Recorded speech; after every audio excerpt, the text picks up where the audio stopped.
Welcome to the second Battle Worlds Academy video.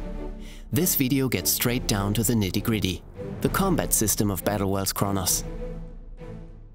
Let's start with the basics. Damage. If a unit is attacked, it will probably be damaged. If it loses all its hit points, the unit will explode and leave a wreck behind. The amount of damage a unit sustains depends partly on the attacking unit and its target, but another important factor is the pincer movement. The more enemy units are positioned on the adjoining hex fields, the more damage will be dealt to the target unit during an attack. Additional factors are the type of terrain and whether the unit is in a defensive position. The estimated amount of damage a unit will deal on another unit is displayed in a preview on the target unit's life bar. If you want more detailed information, just do a right-click on the unit. A target unit fires back after it has been attacked. In the process, a damaged unit deals less damage than an unscathed one. A unit with 10 out of 10 hit points deals about double the damage as the same type of unit that only has 5 out of 10 hit points. If you attack a unit with 10 out of 10 hit points and reduce its health by 3 hit points, the counterattack will be only 70% of that unit's maximum attack power.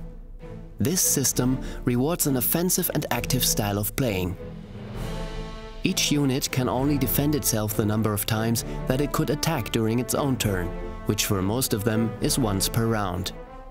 Tactically, it therefore makes sense to execute the first attack on an enemy unit with a unit that obtains as little damage as possible during the counterattack, and then proceed with weaker units, since the enemy won't be able to counterattack after the first time.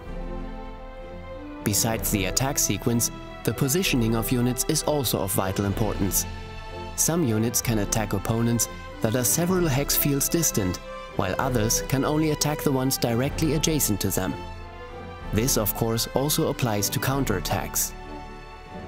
If, for example, a Cerberus tank that can only attack adjacent hex fields is attacked by a bandit, a vehicle that can attack from a distance of 2 fields, the Cerberus can't counterattack.